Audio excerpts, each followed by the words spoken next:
Marami na ang naiengganyong magtanim. Sa iba, ito ay hobby.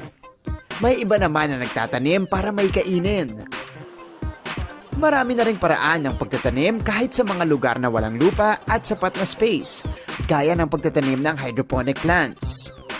Pero hindi ito madali, metikuloso at mabusisi ang proseso. Ika nga, high maintenance. Para mas mapadali ang pagtatanim using hydroponics, nabuo ang Temp Hydroponics. Ang Temp Hydroponics ay isang imbensyon na dinisenyo para ma-monitor ang temperature at pH level ng mga hydroponic plants o yung mga halaman na nabubuhay sa tubig. At kahit wala kang green thumb, mamomonitor mo ang status ng crop na iyong itinanim para makuha ang kailangang nutrients at maging maayos ang kanilang paglaki.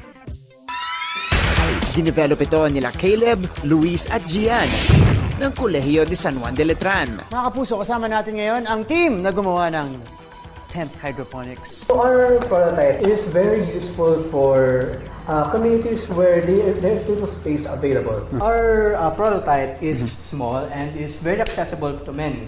You can just place it in a window or in just a table. Sige, walk me through the invention. How does it work? So this is the temperature sensor, sir. Wow, nice. And it's also powered by power outlet. You can also use power bank for it. So currently, sir, the temperature that is being read is not optimal for the plants. We modified the temperature so that it would perfectly fit for lettuce plants. So the ideal temperature for this would be 17 to 24 Celsius.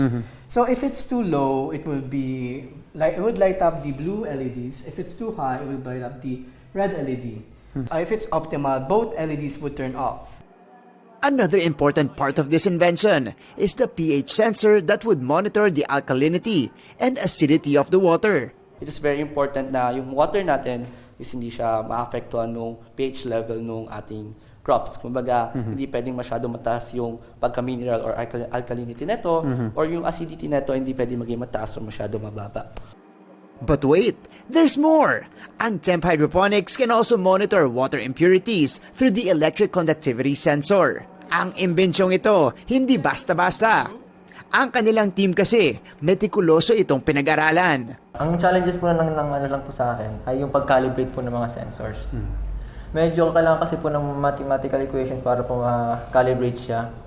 Pero simula pa lang daw ito ng kanilang journey bilang young inventors. Ang kanilang prototype, magle-level up pa. Gusto rin po namin sana i-automated na po yung paglalagay ng mga nutrients sa aming prototype para kunyari po, pag umaalis yung mga homeowners sa bahay nila, automatic na po siya maglalagay ng mga nutrients na need ng mga plants para po hindi agad mamatay mga plants habang away po sila sa home.